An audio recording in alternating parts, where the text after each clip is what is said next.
오늘 여러분과 함께 나누고 싶은 말씀은 예레미야 33장 3절 말씀입니다. 네, 예레미야 33장 3절 말씀.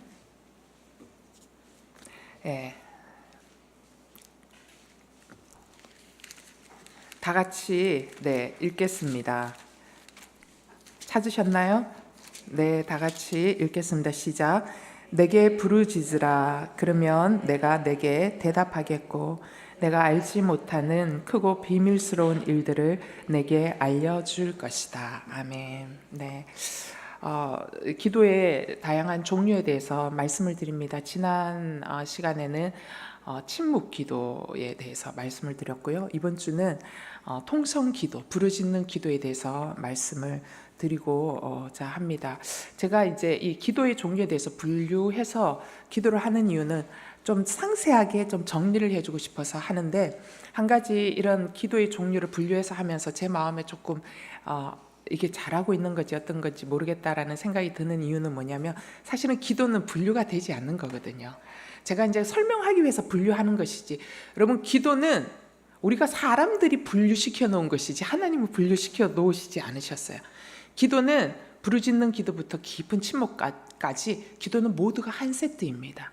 그래서 강력하게 부르짖는 기도를 시작해서 잠잠히 소리가 낮아져서 깊은 침묵 기도로 들어갔다가 다시 성령님께서 사자처럼 또다시 일으키셔서 또 부르짖는 기도를 하게 하시고, 또 그러다가 찬양으로 이끌어 가셨다가 다시 또 잠잠히 침묵 가운데로 들어가게 하는 성령이 이끌어 가시는 기도는 사실 이 모든 기도가 한 세트입니다.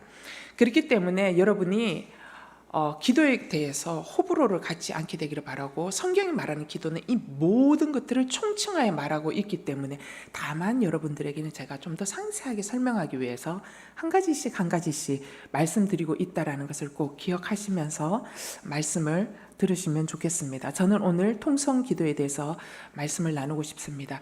여러분, 소리를 잘 낼 수 있는 것은 굉장히 중요한 능력입니다. 그리고 힘이지요. 그렇기 때문에 통성 기도에는 특별히 매우 강력한 능력이 임합니다. 한국 교회는요, 특별히 통성 기도라는 굉장히 유익한 영적 자산을 갖고 있는 교회가 한국 교회입니다. 그래서 한국 교회는 어디를 가도 통성으로 부르짖는 강력한 기도가 있었고요. 그 강력한 기도 가운데 강력한 영적 능력이 나타났습니다. 그래서 예전에는 교회들마다 부흥회를 할 때 너무나 자연스럽게 주여 주여 주여 삼창하고 기도하는 거였습니다. 마치 기도를 시작하기 전에 시동 거는 무슨 주문처럼 그렇게 했던 기억들이 납니다. 자, 그렇게 부르짖으면서 기도했고, 그 기도로 인해서 귀신들도 떠나가고, 그 기도로 인해서 술도 끊고, 그러면서 그 기도로 인해서 정말 너무나도 많은 사람들이 하늘의 능력을 체험했고, 그리고 교회가 부흥하기 시작했습니다. 교회에 정말 많은 사람들이 넘쳐났죠. 그런데 아쉽게도 한국 교회 교인들이 조금씩 먹고 사는 것이 편해지면서 90년대를 지나가면서 통성 기도의 은혜와 능력을 잃어버리기 시작했습니다. 통성 기도의 야성을 잃어버렸습니다. 너무 안타깝게도 잃어버린 원인이 뭘까 보니까, 말씀 공부를 너무 강조하다 보니까. 왜냐하면 그전에 통성 기도만 막 할 때는 사람들이 말씀 없이 하니까 이상한 방향으로 가요. 그래서 제가 늘 얘기했지만, 기도에는 반드시 말씀과 함께 갑니다. 성경은 언제나 강력한 기도와 말씀이 늘 함께 갔습니다. 그래서 그러한 통성 기도의 어려움, 문제점들을 보고 말씀이 없어서 그렇다, 말씀으로 가야 된다라고 말씀을 너무 많이 하고 세미나 중심으로 교회가 하다 보니까 어떻게 돼요? 사람들이 이거를 버리고 이거를 잡게 되는 거예요. 여러분, 두 가지가 다 필요합니다. 그러면서 90년대를 지나가면서 교회의 기도 소리가 잦아들기 시작. 저는 매우 이 부분에 대해서 굉장히 안타깝게 생각합니다. 한국 교회가 1907년도 평양 대부흥 운동, 성령 세례가 강력하게 임했을 때 거기에 앉았던 회중들은 아무도 통성기도를 원했던 사람이 없었습니다. 근데 성령의 임재가 강력하게 부어졌을 때 모든 사람들이 통성기도로 견딜 수 없어서 자기의 죄들을 고백하는 그런 기도를 드렸죠. 그러면서 너도 나도 소리 지르면서 막 기도했습니다. 그들이 원하지 않았지만 성령의 강력한 임재가 있을 때 이러한 사건이 일어난다는, 여러분, 이러한 은혜가요 한국에서만 일어나는 것이 아닙니다. 성령이 강력하게 임재하는 곳에는 반드시 통성기도가 있습니다. 그거는 사도행전의 메시지가 그것을 이야기할 뿐만 아니라 성령님은 동일한 성령님이기 때문에 그 성령님이 전 세계 곳곳에 일하시는 곳에는 반드시 이러한 사건들이 일어난다는, 매우 강력한 바람과 같은 성령님, 그러나 불의 혀같이 갈라지는 그 성령님의 형상을 모든 사람이 본다라는 것이죠. 그리고 귀로 들린다는 것이죠. 강력한 바람의 소리. 성령이 보이진 않는데 강력한 바람과 강력한 뜨거운 불이 보이고 느껴진다라는 거예요. 그러면서 이 속을 뒤집어 놓으면서 속에서 강력한 소리가 터져 나오면서 정말 짐승이 울부짖는 듯한 회개의 기도, 자복하는 기도, 떼굴떼굴 구르는 기도, 심지어는 온몸이 뜨거워서 견딜 수 없이 그 자리에서 막 뱅뱅 도는 기도가 있는 거죠. 그러한 기도가 이 땅 가운데 일어났다라는 거예요. 근데 그러면서 이 한국 교회 안에 이 통성 기도의 영적 자산이 계속적으로 이어져 왔는데 어느 순간 우리가 이 귀한 영적 자산을 잃어버렸다는 것입니다. 여러분, 통성 기도는 굉장히 능력 있는 기도입니다. 제가 지난 시간에 말씀드렸던 침묵 기도, 여러분, 침묵 기도는 더 깊은 새로운 영적 차원의 기도 속으로 들어가기 위해서 어떻게 해요? 우리가 말하는 것을 잠시 끊고 뭐예요? 예수 그리스도를 집중하여 드리는 기도가 침묵 기도입니다. 이 침묵 기도는 그래서 누가 더 깊이 들어갈 수 있냐면요, 강력한 통성 기도를 할 줄 아는 사람만이 더 깊은 침묵 기도로 들어갈 수 있습니다. 왜냐하면 강력한 통성 기도를 통해서 나의 있는 내면 속에 있는 모든 잘못된 습기, 그 다음에 묶여 있는 것들이 다 떠나가고 풀려나고 난 이후에, 그리고 난 이후에 정말 이 기도의 삶이 주님과의 이 소통이 너무나 원활한 상황 가운데 있을 때 침묵 기도는 더 깊은 침묵 기도로 들어가거든요. 근데 안타까운 거는 오늘날 너무 많은 성도들이 침묵 기도를 선호합니다. 제가 침묵 기도를 왜 선호할까? 그 이유를 한 가지 알았습니다. 이들이 통성 기도를 굉장히 잘하고 기도의 원리도 알고 기도와 하나님과의 이 밀접한 관계성 속에 연합되어서 침묵 기도를 선호하는 것이 아니라 기도를 할 줄 모르는구나. 그래서 기도를 해야 되는데 무슨 말을 해야 될지도 모르겠고, 기도합시다 하면 입이 딱 닫히는 거예요. 기도를 해본 적이 없으니까. 자기의 속에 있는 것들을 정말 온전히 진실하게 털어서 해보는 것들을 해보지를 못했기 때문에 기도합시다 하면 기도에 할 말이 없어서, 무슨 말을 어떻게 기도해야 할지를 몰라서 입을 어떻게 열어야 되는지를 모르니까 어쩔 수 없이 생각하는 거예요. 앉아서 생각만 하는 거죠. 무슨 기도를 해야 되지.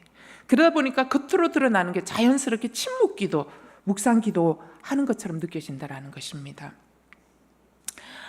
입을 열지 못하는 경우들이 많아서 본의 아니게 침묵 기도를 하게 되는 경우. 자, 여러분, 가만히 앉아서 생각하는 것은 사실은 기도가 아니죠. 진짜 기도는 뭐죠? 하나님 앞에서 내 속에 있는 것들을 다 들춰내서 드러나 보여주는 것이 진짜 기도라는 것입니다. 정직하게 주님 앞에. 자, 어쨌든 이러한 모습 속으로 들어가면서 한국 교회 성도들이 기도의 이제 생기를 잃어버린 거예요. 자, 기도의 생기를 잃어버리면 어떻게 되느냐? 작은 문제를 만나면 어쩔 줄 몰라 합니다. 매우 작은 문제인데도 그냥 픽픽 쓰러지는 것이죠. 또 두 번째, 정말 주님 앞에서 부르짖는 기도를 통해서 기도의 줄을 붙드는 경험들을 깊이 하지 못하면요, 누구를 의지하냐면 하나님을 의지하는 것이 아니라 사람을 의지하게 돼요. 그러면서 의지처가 되는 사람을 향해서 끊임없이 찾아다니면서 사람들하고 같이 자기 속 이야기 막 하고 남고 나면 뭐예요? 허무해져요, 여러분. 속 얘기 많이 하고 나면은요 시원해질 것 같지만 처음에는 시원해져요. 그러나 같은 얘기를 계속 반복해서 하면 듣는 사람도 지치고 본인도 나중에 허무해진다라는 것이죠. 그러니까 사람들을 찾아다니는 그러한 증상들이 나타나는 것이죠. 구약 신학자 중에 월트 브루그만이라는 사람이 있습니다. 그 월트 브루그만이 뭐라고 이 미국 교회를 진단하냐면 이렇게 진단하고 있어요. 미국 교회가 능력을 상실하고 쇠퇴하는 가장 큰 원인이 소리내어 기도하는 능력을 잃어버렸기 때문이다 라고 얘기했어요. 나는 이 구약 신학자가 이렇게 이야기하는 것을 깜짝 놀랐어요. 공부만 하는 사람인 줄 알았는데요. 그러면서 이 통성기도에 대해서 이 월트 브루그만이 뭐라고 이야기하냐면, 통성기도는 사도행전의 초대교회에서 이루어졌고 그것은 초대교회에서부터 시작된 기도가 아니라 이 기도는 거슬러 올라가면 고대 이스라엘인들의 기도의 영성에 맞닿아 있다고 말하고 있습니다. 그러면서 그가 적은 책 구약의 위대한 기도 중에서 이런 이야기를 합니다. 고대 이스라엘 사람들은 활기 없고 고분고분한 기도를 받아들이지 않았다. 오히려 기도에는 실제적이고 긴급한 그 무엇이 달려 있다고 믿었기에 간절히 부르짖으면서 기도했다라고 말하고 있습니다. 자, 여러분, 우리가 통성기도가 굉장히 능력 있고 우리가 다시 한번 회복해야 할 기도지만, 통성기도할 때 우리가 착각하지 말아야 하는 사항이 있다라는 것이죠. 그건 뭐냐? 우리가 소리 높여 기도함으로 하나님을 몰아세워서는 안 된다라는 것입니다. 여러분, 통성기도는 농성기도가 아닙니다. 그죠? 예. 통성기도는 뭐냐? 하나님께 나의 모든 것들을 맡기고 내가 할 수 없기에 하나님 앞에 뭐예요? 호소하여 드리는 기도가 진짜 통성기도라는 것입니다. 여러분, 통성기도 할 때 소리를 내어서 왜 기도해요? 우리가 소리를 내어서 효과음을 내기 위해서 효과를 기대하고 통성기도 하는 거 아니지 않습니까? 그죠? 여러분, 우리가 통성기도 때 소리를 점점 강하게 내는 이유는 뭡니까? 기도하는 그 사람의 상황이 소리를 내는 기도를 만드는 거라는 것이죠. 그 사람은 뭐예요? 지금 자기 감정에 매우 정직한 것입니다. 하나님 앞에서 죽을 것 같으니까. 아파서 여러분, 아프면 어떻게 해요? 뭐 이렇게 하잖아요. 그죠? 똑같은 거예요, 여러분. 아프기 때문에 하나님 앞에 정직하게 표현하는 거예요. 자신의 감정에 정직하게 표현하는 거예요. 근데 하나님은 소리가 높다고 응답해 주시는 것이 아니라 이런 자신의 감정에 정직하게 주님 앞에 소리내며 부르짖을 때에 그 소리를 들으시고 응답하여 주신다라는 것입니다. 따라서 하나님이 통성기도를 통해서 우리가 응답받았을 때 소리를 내니까 응답해 주는구나가 아니라 뭐예요? 소리가 커서가 아니라 통성기도를 들으시는 하나님이 기도하는 그 사람의 큰 고통과 아픔을 아시기 때문에 응답하여 주신다라는 것이죠. 자, 그러면 소리의 능력에 대해서, 우리가 통성기도를 하기 위해서는 소리의 능력에 대해서 우리가 좀 알 필요가 있습니다.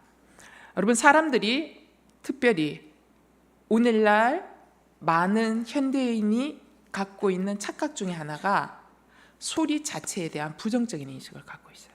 소리가 크면 무식해. 소리가 크면 배운 게 없어서 그래. 배운 거 없고 힘밖에 없어서 그래 라는 굉장히 부정적인 생각들을 갖고 있습니다. 하지만 여러분, 소리를 창조하신 분이 누구세요? 하나님이십니다. 소리 자체는 굉장히 아름다운 그 자체입니다. 다만 어떤 소리가 듣기 싫으냐? 균형이 깨진 소리, 그 다음에 망가진 소리, 나쁜 소리는 듣기 싫은 소리인 것이죠. 하지만 소리 자체는 굉장히 좋은 것이고 아름다운 것이고 주님 우리에게 주신 굉장히 중요한 자산이라는 것입니다. 따라서 이 통성기도, 부르짖는 기도를 하기에 앞서서 우리는 뭘부터 버려야 되냐? 소리에 대한 부정적인 인식부터 버려야 한다라는 것입니다. 자, 우리는 하나님을 향해서 소리를 발할 수 있어야 돼요. 왜? 하나님 그분이 우리에게 소리를 주셨기 때문에. 그래서 우리가 하나님을 향하여 어떤 소리? 아름다운 소리를 발할 수 있어요. 여러분, 저는 아파요 하고 소리 지르는 게 하나님 앞에는 매우 아름다운 소리로 들린다는 것이죠. 왜?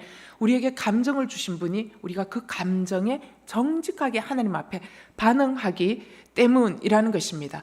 따라서 우리가 하나님을 향해서 소리를 내고 발할 때 그것이 우리의 영혼에게 주는 놀라운 치유의 능력, 그 다음에 놀라운 은혜의 능력, 심지어는 그것에서 주는 자유함이 우리에게 있다라는 것이죠. 그렇기 때문에 우리는 소리를 훈련시킬 필요가 있습니다. 여러분, 소리의 훈련 자체는 기도는 아니에요. 그러나 우리가 소리를 훈련시킬 필요가 있다라는 것이죠. 왜? 소리는 기도에 있어서 굉장히 중요한 영적 원리이기 때문입니다. 자, 여러분, 소리가 왜 중요하냐? 입을 통해서 나가는 소리는요, 생각 속에 갇혀있는 관념 속에 있는 것보다 훨씬 더 강력한 능력을 발휘하기 때문입니다. 자, 말을 우리가 믿음을 가지고 할 때 그것은 우리 안에 어떤 역사를 일으키죠. 그렇기 때문에 예수 믿지 않는 사람들도 그런 책을 쓰잖아요. 물은 답을 알고 있다라는 거. 그게 뭐예요? 말의 능력에 대해서 이야기하는 거거든요. 그들은 예수를 모르기 때문에 이 말의 능력이 무엇인지에 대해서는 잘 모르죠. 그러나 하나님이 인간을 창조하시고 인간에게 유일하게 주셨던 것이 언어라는 것이죠. 그렇기 때문에 이 언어, 말씀으로 천지 창조하신 하나님께서 인간에게 그 말을 주셨다라는 것입니다. 그래서 그 말에는 굉장히 강력한 힘이 있다라는 것이죠. 우리를 창조하셨을 때 주신 힘입니다. 따라서 우리가 말을 할 때 믿음을 가지고 믿음을 고백하는 것 굉장히 중요합니다. 그게 우리의 영혼과 우리의 내면 속에 굉장히 큰 힘과 능력을 주기 때문입니다. 자, 실험해 봅시다. 이 시간 여러분 이렇게 자기에게 자기 귀에 들리도록 이렇게 얘기해 보십시오. 나는 하나님을 신뢰합니다. 한 번 더 해볼게요. 나는 하나님을 신뢰합니다. 나는 하나님을 사랑합니다. 나는 기도의 사람이 될 것입니다. 하나님은 나를 사랑하십니다. 하나님은 나를 사랑하십니다. 하나님은 나를 사랑하십니다. 하나님은 나를 꽉 붙들고 있습니다. 하나님은 내 자녀를 꽉 붙들고 있습니다. 하나님은 이 땅을 꽉 붙들고 있습니다. 어떠세요? 이 소리를 통하여 올려드리는 기도는요, 우리의 영혼을 깨웁니다. 잠자고 있는 영혼. 그래서 한 번, 두 번, 세 번, 네 번 반복하여 믿음의 언어로 선포할 때 우리의 영이 반응하기 시작합니다. 그래서 저는 이 통성기도가 어려우신 분들에게 한 가지 팁을 좀 가르쳐 드리고 싶은 것은 뭐냐면, 시편의 내용 보면 내 영혼아 내가 어찌하여 낭망하며 어찌하여 불안해하는고 라고 할 때 내 영혼아 내가 어찌하여 낭망 어찌하여 불안. 여러분 그냥 눈으로 내 영혼아 어찌하여 눈으로 보는 거는요 은혜가 됩니다. 그러나 내 영혼아 어찌하여 낭망하며 내 속에서 어찌하여 불안해하는고 더 큰 힘이 됩니다. 그러나 여러분 불안하고 낭망되고 좌절될 때 그 말씀을 어떻게 해요? 하나님 앞에 기도로 올려드리면 능력이 됩니다. 내 영혼아 내가 어찌하여 낭망하며 어째서 네 속에서 불안하여 하는고. 그래서 여러분 이 통성기도의 훈련이 어려우신 분들은요 시편 말씀을 통하여 부르짖는 그 시편이 부르짖는 기도잖아요. 다윗이 하는 기도가 이스라엘의 전통 기도거든요. 부르짖는 기도거든요. 그것을 연습할 때 여러분 정말 기도의 줄이 잡히는 것들을 경험하실 겁니다. 연습해 보시면 굉장히 좋을 거예요. 자, 우리가 이렇게 소리를 통해서 기도하고 또 소리를 통해서 우리 마음을 주님께 올려드리기 원한다면 우리가 또 한 가지 주의해야 될 게 뭐냐면 우리가 평소에 사용하는 소리를 어떻게 사용하는지 그 방식에 대해서 좀 주의할 필요가 있다라는 것입니다. 어떤 거냐? 우리가 말하는 말과 우리의 내면이 분리되지 않도록 하셔야 됩니다. 우리의 말하는 말과 우리의 내면이 일치되는 연습을 계속 하셔야 돼요. 계속. 여러분, 우리는 사람들에게 괜찮아요 라고 끊임없이 이야기하죠. 그러나 귀에 들리는 건 어떻게 들려요? 저 사람은 괜찮지 않구나. 본인은 하나도 안 괜찮아요. 근데 괜찮다고 이야기해요. 괜찮다고. 네. 이게 그 사람에게 부담 주지 않기 위해서 하는 거지만 그럴 때는 그렇게 얘기해요. 지금은 괜찮지 않지만 주님을 생각하면 제가 괜찮아지더라고요. 그러니까 너무 염려하지 마세요라든가. 그럼 말이 길어지죠. 뭐 어쨌든 자, 말과 내면이 분리하지 않는, 마음과 말이 같아야 된다는. 왜 그러냐?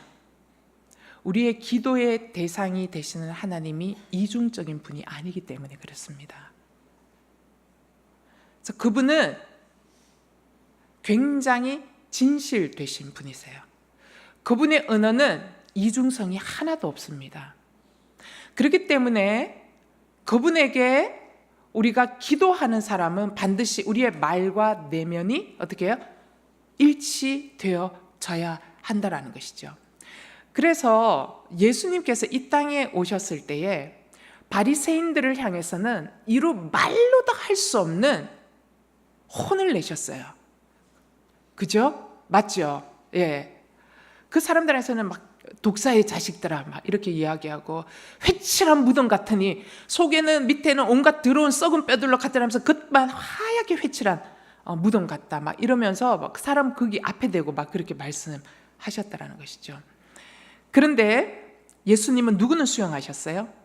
세리, 창기, 죄인들은 그대로 수용하셨어요. 왜냐하면 창기들은 자기가 죄인인 거 알거든요. 그리고 자기가 죄의 모습으로 살잖아요. 그러니까 겉과 속이 똑같은 거예요, 이 사람이. 그러니까 주님이 그들을 향하여서는 이런 말할 수 없는 긍휼을 그들을 안으십니다. 이 얘기는 뭐냐면 주님은 악하고 더러운 것보다 훨씬 더 영적으로 심각한 질병을 뭐를 보시냐면 겉과 속이 다른 것이 영적으로 훨씬 더 심각한 질병이다라고 여기십니다. 그래서 우리가 기도하고자 하는 사람들은 속과 겉을 일치시키는 연습들을 하셔야 합니다. 자, 따라서 그러므로 기도하는 우리 역시 하나님이 이중적이지 않기 때문에 우리 역시 이중성이 없어야 합니다. 그렇기 때문에 하나님 앞에서 여러분 가면을 벗으셔야 돼요. 여러분 기도할 때도 하나님 앞에 뭐 이런 것까지 하나님 앞에 여러분 그런 것까지 다 해야 됩니다.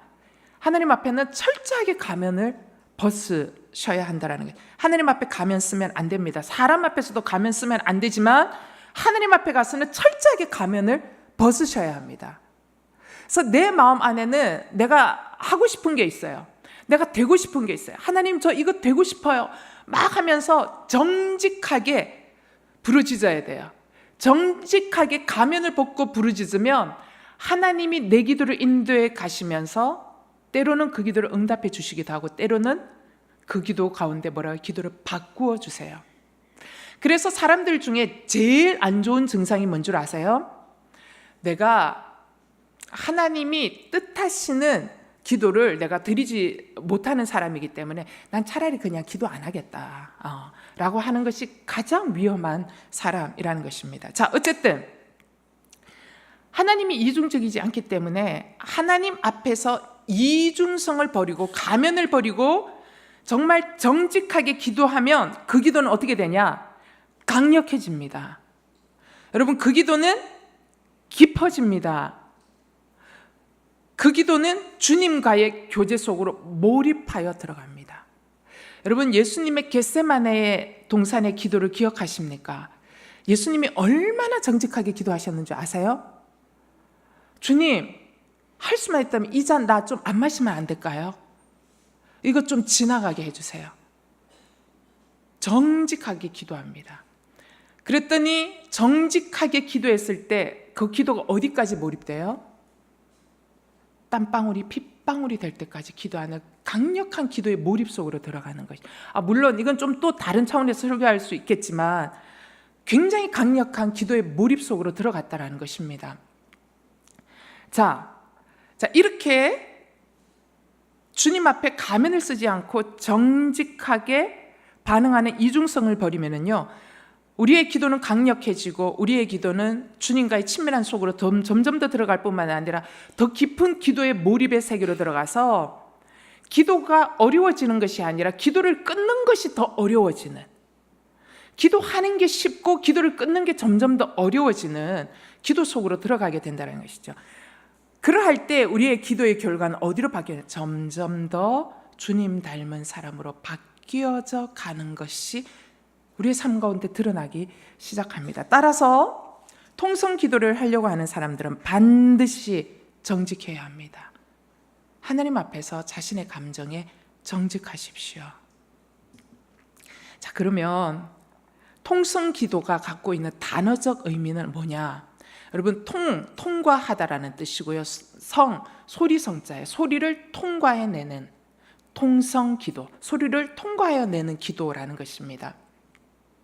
이 통성은 이 배에서부터 이 소리를 끌어올려서 성대를 통과하여 소리가 입 밖으로 나오는 기도가 통성 기도라는 것이죠. 여러분, 기도할 때 배에서부터 무엇을 끌어올리는 기도입니까? 나의 내면에서 느끼는 개인의 아픔, 개인의 고통, 또 공동체의 아픔들을 이 속에서부터 끌어올려서 터뜨리며 주님 앞에 올려드리는 기도가 통성 기도이죠. 그렇기 때문에 통성 기도는 또 다른 의미로 어떻게 해석할 수 있냐면 고통의 기도,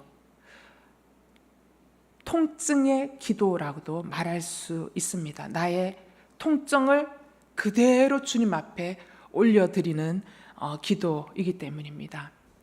근데 여기에서 저는 한 가지를 또 좀 더 얹어서 통성 기도가 뭐냐라고 좀 설명하고 싶은데, 통성 기도는 또 다른 의미에서 소통할 통자를 써서 하나님과 소통하는 기도다, 저는 또 이렇게 표현하고도 싶습니다. 여러분, 진짜 사귀려면, 진정한 사귐은 언제 일어나요? 자연스러울 때 진정한 사귐이 일어나잖아요. 그죠? 자, 인위적이면 진정한 사귐 안 일어나잖아요. 그죠?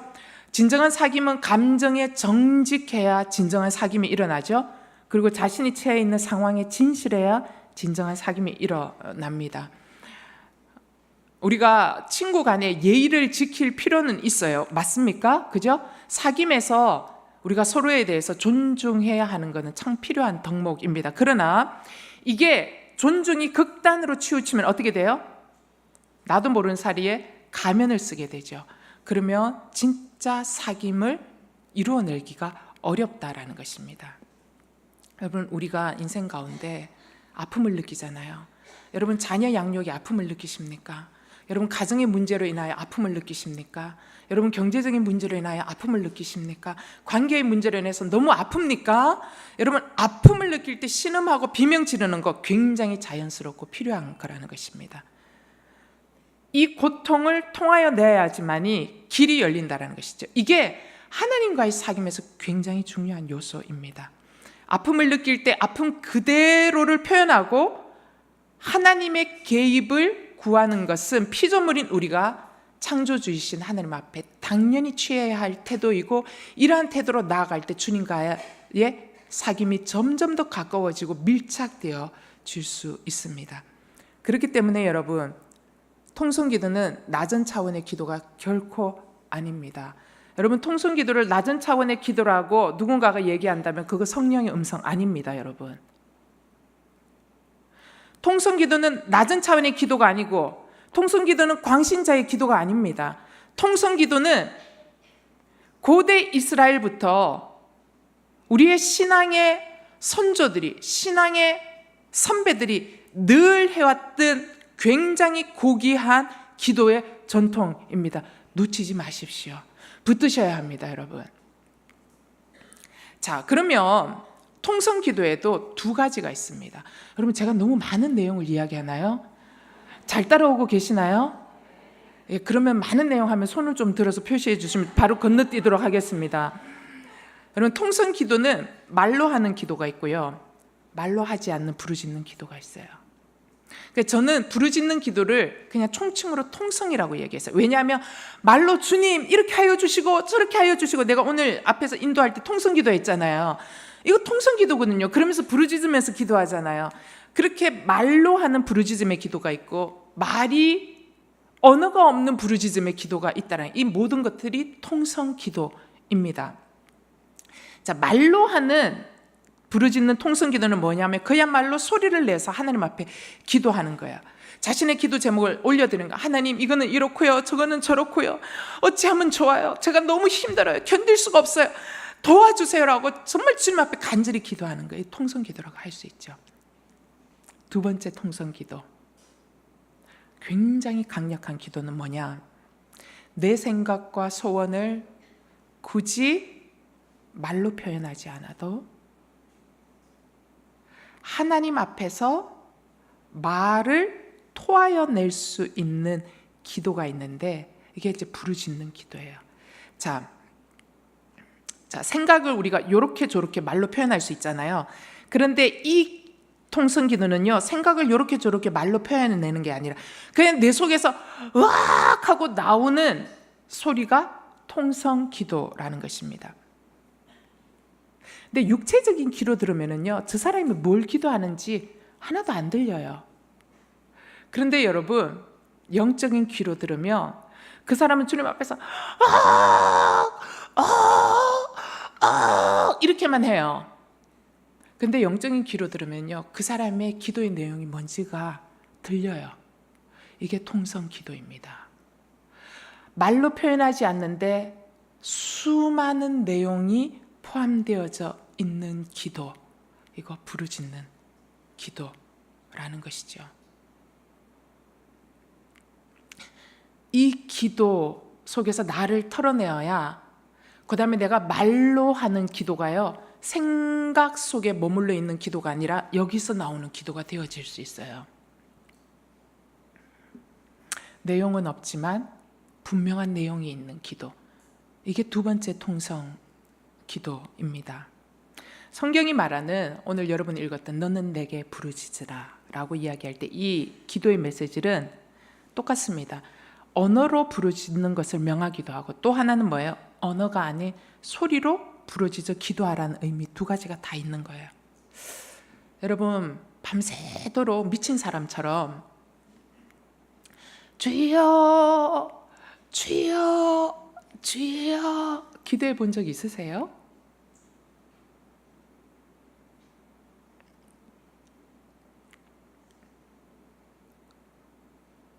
여러분, 밤새도록 내 마음을 다하고 힘을 다해서 간절하게 주님 이름 부르잖아요.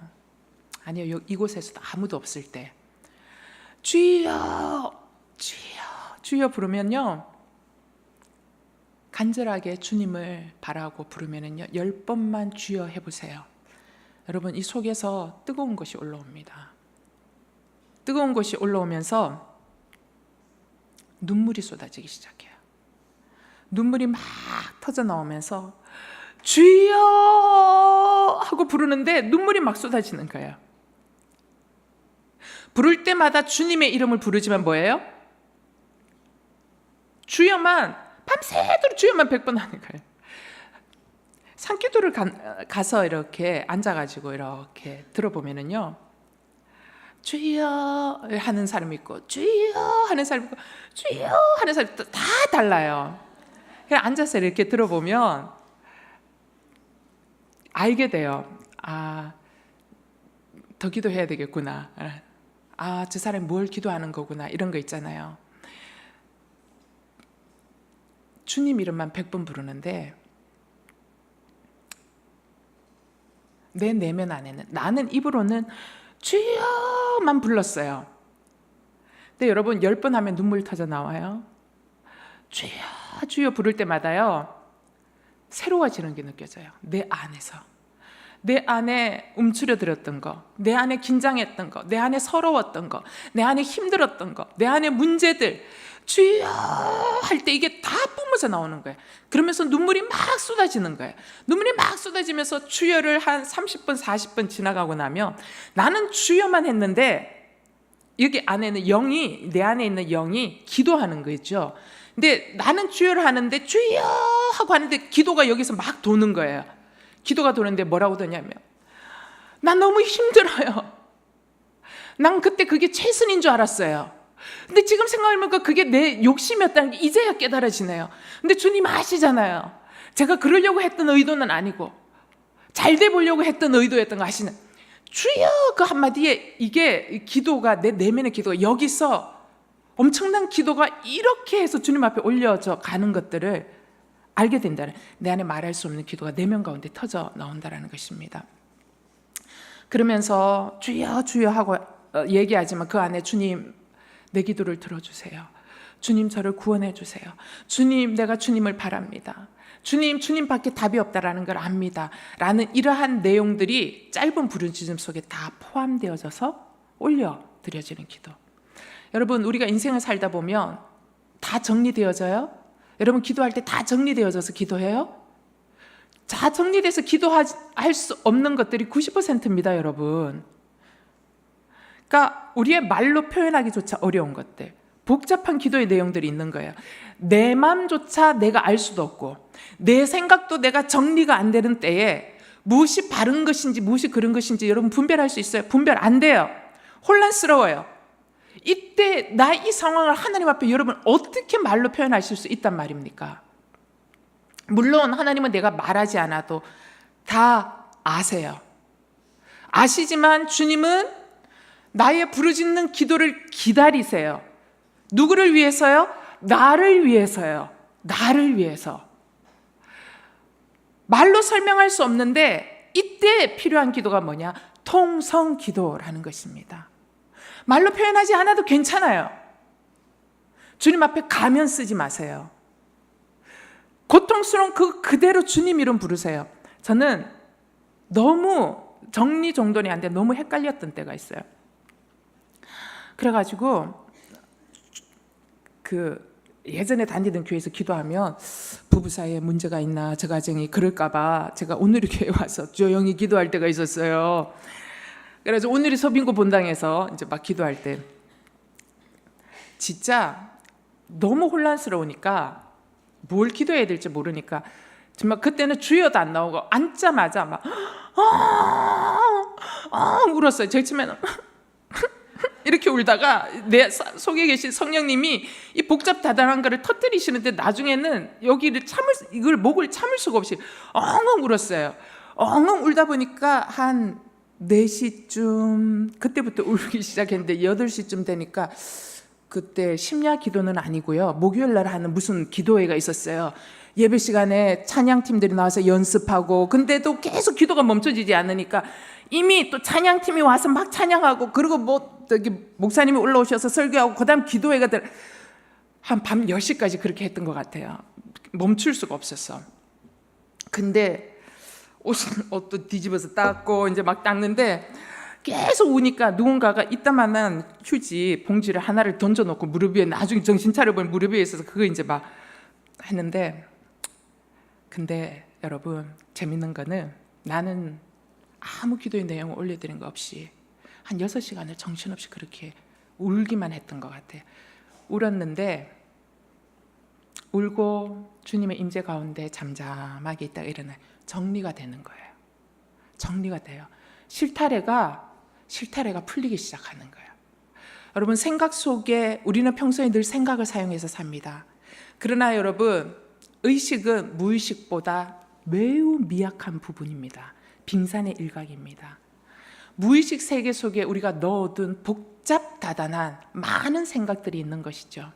근데 그게 우리는 꺼내어서 말로 표현할 수 없거든요. 근데 부르짖는 기도를 통해서 내 안에 얽혀있는 무의식 속에 얽혀있는 이 모든 것들이 성령님이 풀어내서 기도시키신다라는 거예요. 그러면 정리되기 시작해요. 그럼 맑아지기 시작해요. 그러면서 분명하게 내가 무엇을 취해야 되고 무엇을 버려야 할 것인가 분명하게 정리가 되어진다라는 것이죠. 여러분, 이렇게 우리가 입은 단순히 주의 이름을 부를 뿐이지만 우리 심령은 주님을 향하여 기도를 드리고 있는 것, 이게 부르짖는 기도입니다. 왜 그렇습니까, 여러분? 부르짖는 기도의 중심에 지금 내가 찾고 갈구하고 바라는 그 주님이 중심이 되어 있기 때문에 부르짖기만 했는데 정리되어진다는 것이죠. 그러므로 부르짖는 기도는 단순히 외적으로 소리만 지르고 크게 고함만 지르는 기계적인 기도 아닙니다. 부르짖는 기도에서 가장 중요한 것은 외형적인 소리가 중요한 것이 아니라 뭐예요? 인격적인 것이 가장 중요합니다. 마음과 심령을 다하여 하나님을 대면하여 만나겠다라는 그 중심이 가장 중요한 것이죠. 시편 62편 8절 말씀을 제가 개역개정으로 읽겠습니다. 백성들아 시시로 저를 의지하고 그 앞에 마음을 토하라. 하나님은 우리의 피난처시로다. 하나님 앞에 마음을 어떻게 하라고요? 토해내라는 거예요. 여러분, 토해내는 것 내 의지로 돼요? 저절로 토해내는 거예요.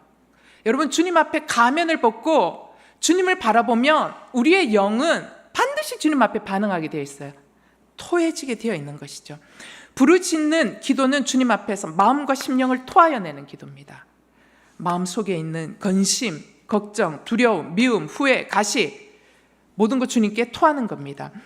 예레미야애가 2장 19절 말씀을 제가 읽겠습니다. 밤 초경에 일어나 부르짖을지어다.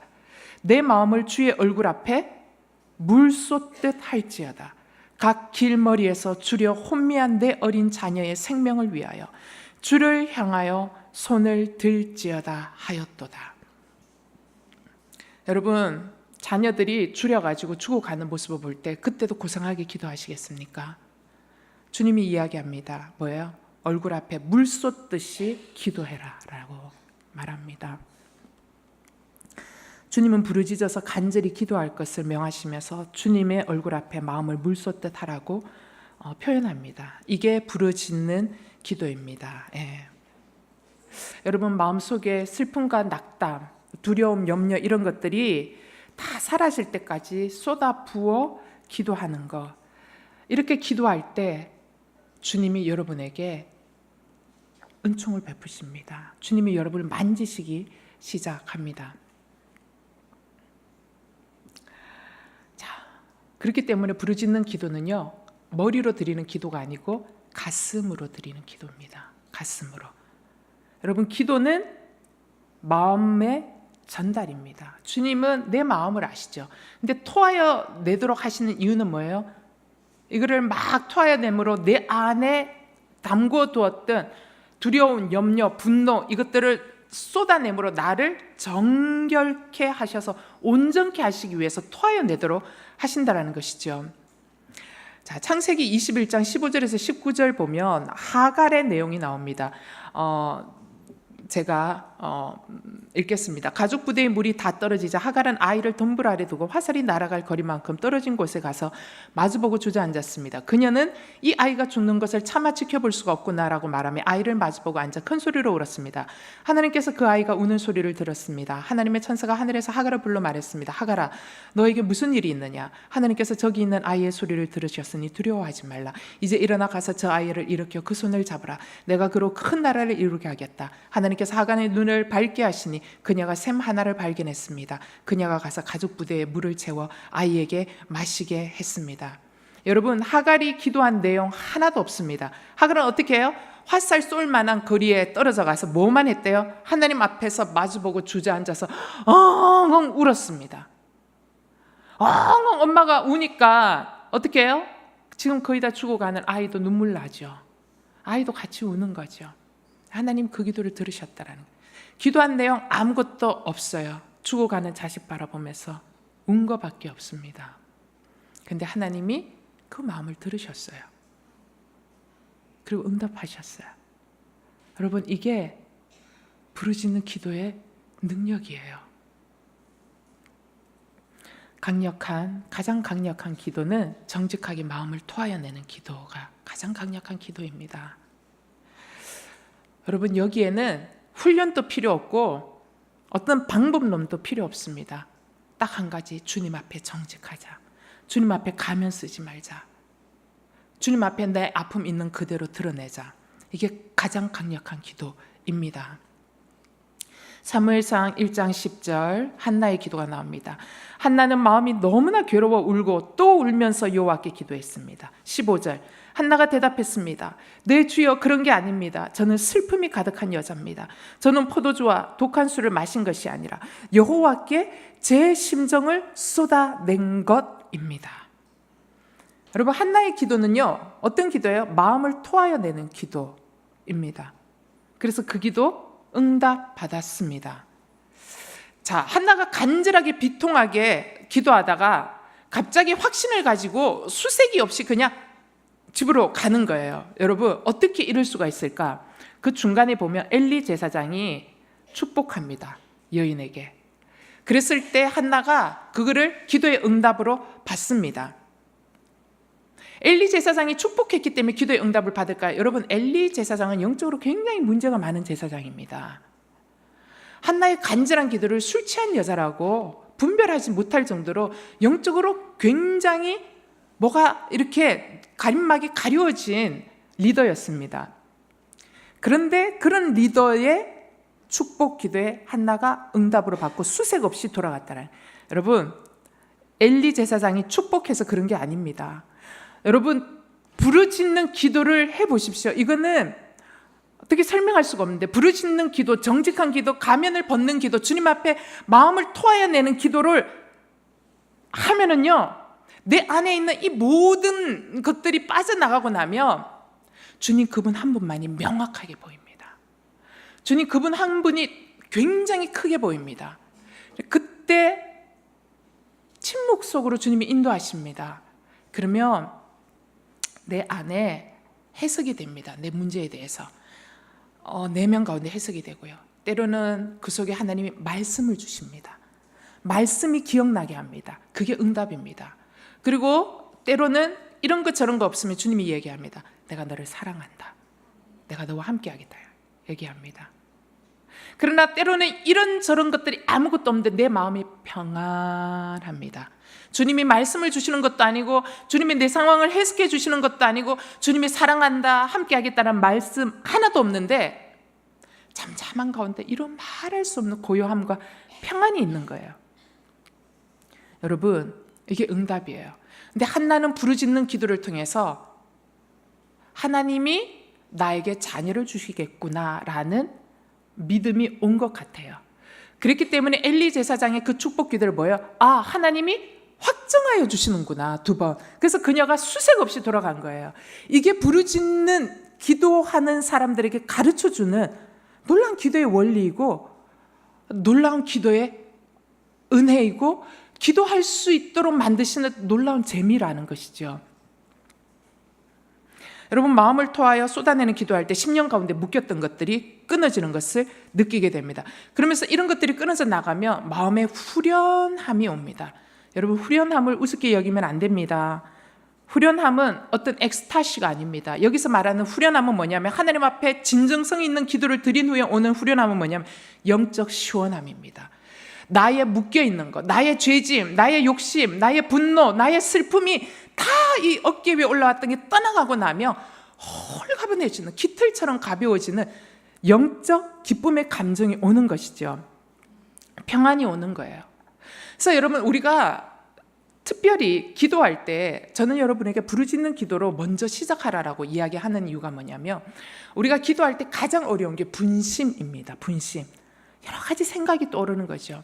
근데 이러한 기도의 훈련이 되지 않은 상태에서 침묵 기도로 들어가면요, 분심이 너무 많다가 분심에 끌려다니다가 나중에 잡니다. 근데 우리가 수도원적인 영성, 그리고 우리가 늘 영성 훈련을 하는 사람들은요, 침묵 가운데서 분심을 떨쳐버리는 훈련이 되어 있어요. 그러나 여러분 수도원에 사십니까? 여러분 치열한 현장 가운데 사십니다. 여러분 날마다 예수 안 믿는 사람하고 부딪혀야 하고요. 여러분 많은 자녀의 문제들이 있고 굉장히 많은 것. 여러분, 그 분심을 어떻게 떨쳐내시겠습니까? 부르짖는 기도는 강력합니다. 분심을 떨어낼 수 있는 매우 강력한 기도입니다. 그 성령이 가르쳐 주시는 기도입니다. 자, 이렇게 분심을 떨쳐버리는 기도.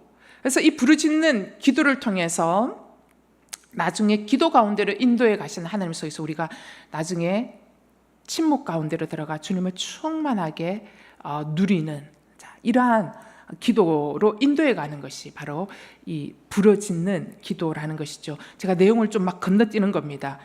여러분, 부르짖는 기도는 또 하나 뭐냐면 굉장히 전투적인 기도입니다. 안식과 평안을 위한 기도 아닙니다. 부르짖는 기도는. 기도에는 두 가지 종류가 있습니다. 하나님과의 친밀한 교제 가운데 나의 내면을 보고 나의 있는 모습 그대로를 사랑하시는, 나의 존재가 이런 존재구나를 깨닫는 기도가 하나가 있고요. 묵상하는 기도가 하나가 있고, 또 하나는 그러한 나이지만, 하나님 앞에 사랑받는 나이지만, 이러한 하나님 앞에 사랑받는 나를 너는 사랑받지 못해. 그리고 그렇게 정체성을 갖고 있는 나를 끊임없이 정체성을 끊어놓는 외적인 공격이 있습니다. 공동체적인 공격이 있습니다. 우리 가정을 무너뜨리는 공격이 있는 것입니다. 여러분, 이것들을 알아차리며 이것을 끊어내는 대적 기도를 해야 되는데, 그것이 뭐냐? 부르짖는 기도예요. 그래서 기도에는 두 가지 기도가 필요합니다. 비둘기 같은 성령님의 기도, 또 하나는 사자처럼 부르짖는 기도. 이 두 가지를 다 하실 수 있어야 한다라는 것입니다. 자, 악한 영들이 깨어지고 원수의 진들이 무너지는 기도는 뭐냐? 부르짖는 기도라는 것이죠. 그래서 부르짖는 기도할 때 주여 할 때는 여러분, 여기 긴장을 풀고 주여 하면은요 안 됩니다. 부르짖는 기도할 때는 주여 할 때는 손에 주먹을 불끈 쥐고 배에 힘을 쓰고 몸을 긴장하면서 주여 하고 부르짖는, 여기는 힘이 들어가는 기도예요. 영적 세계에서 여러분, 긴장은 굉장히 중요합니다. 하나님이 긴장하는 기도를 시키실 때가 있고요, 이완시키는 기도를 시키실 때가 있어요. 이 두 가지를 다 자유롭게 여러분 사용하셔야 합니다. 베드로전서 5장 8절, 정신을 차리고 깨어 있으십시오. 여러분의 원수 마귀는 우는 사라처럼 두루 다니며 삼킬 사람을 찾습니다. 여러분, 전쟁에 나가는 병사가 긴장하지 않지 검사용하면 어떻게 해요? 사고 납니다. 전쟁에 나가는 군사는 긴장한 상태로 무기를 들고 나가는 거예요. 부르짖는 기도가 그러한 것과 같다라는 것입니다. 그래서 이 부르짖는 기도를 하면은요, 어떤 능력이 임하냐면 영적으로 깨어 있게 되고, 두 번째, 영이 살아 있으면서 굉장히 예민해집니다. 굉장히 예민해지지만 나의 내면은 평강이 있습니다. 그래서 어떤 문제가 내 주변에서 일어나잖아요. 일어나면 이 부르짖는 기도를 한 사람이 영적으로 깨어있고 영적으로 굉장히 예민하기 때문에 외부에서 문제가 올 때 빨리 분석이 됩니다. 이게 나의 죄 때문인지, 아니면 외부에서 사단이 나를 무너뜨리기 위해서 흔드는 과정인지, 아니면 내가 무너짐으로 말미암아서 우리의 가정과 우리의 공동체를 무너뜨리기 위해서 긁고 들어오는 태클인지, 이것이 분별이 되어져요. 분별이 되어지면 나의 죄 때문이면 어떻게 해요? 내가 주님 앞에 회개하면 되는 거고, 그 다음에 나를 넘어뜨리는 거면 어떻게 해요? 사단의 그 넘어뜨리게 하는 그 부분에 대해서 우리가 묻는 것이, 사단아, 너는 나에게 아무것도 할 수 없어. 나는 예수 그리스도를 주인으로 삼은 것이야. 저 사람이 나를 비난하고 나를 공격하고 나를 무시할지라도 나는 넘어지지 않을 것이야. 내가 넘어지면 공동체가 넘어지기 때문에. 그렇기 때문에 넌 내게 마음껏 조소해. 괜찮아. 나는 다 받을 수 있어. 예수 그리스도만이 나의 주인이시야 라고 선포할 때 사실은 사단의 공격은 거기서부터 무너지기 시작한다라는 것이죠. 이게 부르짖는 기도를 할 때 영적으로 깨어있는 사람들에게 주는 굉장한 예민함이라는 것입니다. 사도행전 16장 25절에서 26절 말씀을 제가 읽겠습니다. 한밤중쯤 되었을 때 바울과 실라가 기도하며 하나님께 찬송을 부르자 다른 죄수들이 귀 기울여 듣고 있었습니다. 그런데 갑자기 큰 지진이 일어나 감옥이 기반부터 흔들렸습니다. 곧바로 감옥 문이 열리고 죄수들을 묶고 있던 쇠사슬도 다 풀렸습니다. 사도 바울이 마게도냐 소아시아 지방에 전도하고 싶었는데 성령이 막았어요. 그래서 밀려서 드로아까지 가게 됐어요. 근데 드로아에서 하룻밤 자는데 밤에 환상이 보이는 거예요. 마게도냐 사람이 와서 우리를 도와달라. 그래서 그가 내가 가야 하는 게 마게도냐구나라고 해서 배 타고 마게도냐로 갑니다. 마게도냐의 첫 성 빌립보에 갑니다. 빌립보에 가서 전도를 하는데 어떤 한 여종이 귀신 들려서 점치면서 주인에게 벌이를 해주는 여종이 있었어요. 근데 그 여종이 계속 다니고 그 여종이 귀신을 쫓아줬어요. 그랬더니 주인이 이 사람을 고소해서 채찍에 맞고 감옥, 여기 성경에 보니까 깊은 감옥 속에 가두었다라고 얘기합니다. 그 상황이에요. 성령의 인도를 받고 빌립보를 가서 전도를 하는데 붙들렸어요. 이게 뭐지? 사도 바울도 해석이 필요한 거예요, 여러분. 해석이 필요한데 사도 바울은 이 상황을 어떻게 해석했냐? 자신이 환상을 잘못 본 것도 아니고 자기가 이 귀신을 쫓아내준 것이 잘못 판단해서 한 것도 아니라는 것을 알게 된 것이죠. 사도 바울이 뭘 깨달아요? 이 일은 사단이 바울과 실라로 하여금 마게도냐의 첫 성 빌립보에서부터 전도하지 못하도록 자신들을 두려움을 주고자 하는 거구나. 그래서 우리가 무서워서 움찔하도록 만들어서 전도하지 못하도록 만들려고 하는 거구나라는 것을 알았어요. 그래서 사도 바울이 어떻게 합니까? 밤새 부르짖는 기도를 합니다. 그리고 큰 소리로 찬양을 합니다. 그가 얼마나 크게 기도했고 큰 소리로 찬양했는지 감옥 곳곳에 있는 모든 사람들이 그 소리를 다 들었더라라고 기록되어져 있다라는 것입니다. 여러분, 사단이 공격하여 들어오는 것을 끊을 수 있는 능력은 어디에서부터 있는 줄 알아요? 부르짖는 기도는 강력한 기도입니다. 우리는 이 기도를 할 수 있어야 돼요. 부르짖는 기도는 강한 전투력이 있는 기도입니다. 그렇기 때문에 하나님의 자녀는 이 기도를 할 줄 알아야 됩니다. 그리고 하나님의 자녀는 하나님을 대면하여 보는 깊은 은혜 가운데 머무는 기도도 함께 가야 합니다. 그래야 외적으로 강건해질 뿐만 아니라 내면이 성숙한 것이 같이 갈 수 있기 때문입니다. 예레미야 33장 1절부터 3절 말씀이 길어지네요. 죄송합니다. 조금만 더 할게요. 예레미야가 아직 경호대 뜰에 갇혀 있을 때 또다시 여호와의 말씀이 예레미야에게 임해 말씀하셨습니다. 땅을 만든 여호와, 땅을 형성하고 세운 여호와, 그 이름이 여호와라 하는 이가 이렇게 말한다. 내게 부르짖으라. 그러면 내가 내게 대답하겠고 내가 알지 못하는 크고 비밀스러운 일을 내게 알려줄 것이다. 이때는 예레미야가 경호대 뜰에 갇혀 있었어요. 이스라엘은 망해가고 있어요.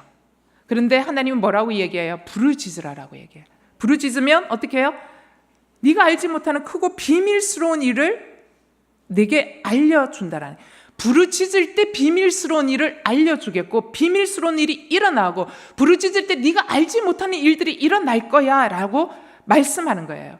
여러분, 비밀스럽고 알려지지 않은 이 일이 뭔지 알아요? 예레미야 이 33장 말씀을 쭉 읽어보면 뭐냐? 주님이 얘기합니다. 회복의 역사를 약속해 주십니다. 이 나라는 망해가는데 앞으로 바빌론으로 끌려갈 거야. 그러나 끝이 아니야. 네가 알지 못하는 기이한 방법을 내가 갖고 있는데 내가 회복시켜 줄 거야 라고 이야기합니다.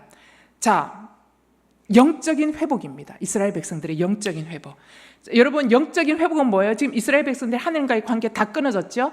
이 회복은 뭘 말하는 거예요? 하나님과의 관계 회복을 말하는 겁니다. 따라서 여러분, 우리가 부르짖는 기도를 왜 해야 되느냐? 내 안에 내면에 갇혀 있고 염려, 근심, 두려움 이 모든 것들이 갇혀 있으면요 온전하게 하나님과의 관계 회복이 안 돼요. 염려, 근심, 두려움에 갇혀 있으면 하나님은 이거 못할 것 같아. 하나님이라도 이건 안 되지. 하나님에 대한 불신이 생기는 거예요. 하나님과의 온전한 연합이 이루어질 수가 없는 거예요. 근데 여러분, 이 불신하는 마음까지 주님 앞에 온전히 토하여내서 기도하고 부르짖기 시작하면 어떻게 돼요? 궁극적으로 하늘 어디를 끌고 가시는, 너와 나의 관계가 회복되도록 치유하여 주시겠다라는 것입니다. 그러면서 이 말씀의 마지막은 누구를 가리키냐면 15절. 그날에 그리고 그때에 내가 다윗에게 한 의로운 가지가 나게 할 것이니 그가 이 땅에서 정의와 의를 실행할 것이다. 결론 이겁니다. 부르짖는 기도를 하면 여러분 누구를 크게 만나느냐? 예수 그리스도 그분을 만납니다. 예수 그리스도 그분을 깊이 경험합니다. 따라서 주님을 만날 수 있는 가장 쉬운 방법은 여러분 마음을 쏟아내어 붓는 기도를 하셔야 한다는 것이죠. 그 주님을 우리가 이런 식으로 매일 만나면 우리의 인생에 놀라운 일들이 일어납니다. 매일 부르짖어 기도하십시오. 매일 부르짖어 기도할 때 그날 세상 사람들로 들어왔던 핀잔들, 세상 사람들의 눈빛을 통해서 나를 공격했던 것들, 세상 사람들의 말들을 통해서 들어왔던 것들, 관계의 어려움들, 물질의 어려움들, 이런 것들을 나를 치고 들어왔던 것들이 밤에 토하여내는 기도를 통해서 내 안에 들어왔던 습기들이 다 빠져나가는 것이죠. 다 빠져나가고 나면 주님의 사랑이 느껴지고, 그래서 그 주님 앞에 안식하는 기도를 통하면 우리의 인생에 놀라운 일들이 일어나는 것이죠. 그러므로 여러분, 주님 앞에 부르짖읍시다. 여러분이 연민이 떠나갈 것입니다. 여러분 무의식 세계 속에 꼭꼭 감추어 두었던 여러분의 죄의 찌꺼기들이 처리되어질 것입니다.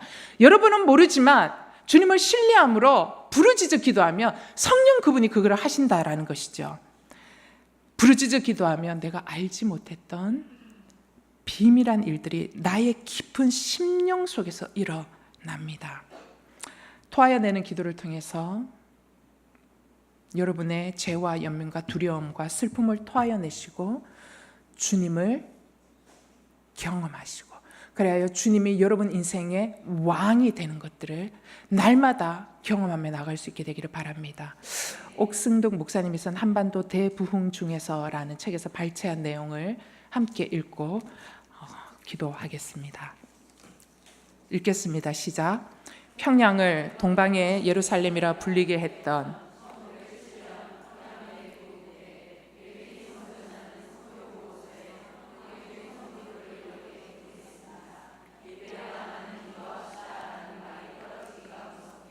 하나님께 기도하는 소리들로 가득 찼다. 예배당 안에 있는 성도들은 거의 모두가 큰 소리로 기도를 드리고 있었다. 놀라운 광경이었다. 어떤 이는 울며 기도했고 어떤 이는 하나님께 자신의 죄목을 나열해 가며 용서를 빌었다. 모두가 성령 충만을 간구하고 있었다. 많은 소리가 있었는데도 전혀 혼란스럽지 않았다. 모두가 일사불란했고 완전한 조화를 이루었다. 선교사들의 다른 보고서에는 이렇게 기록되어 있습니다. 500명 혹은 1000명에 이르는 군중이 모두 하나님을 향해 얼굴을 들고 하나님께 한 목소리를 소리내서 기도하는 장면은 말로 표현할 수 없는 전율을 느끼게 한다. 기도의 능력을 체험하였고 하나님의 자녀가 누리는 말로 할 수 없는 은총의 능력을 알게 되었다. 아멘.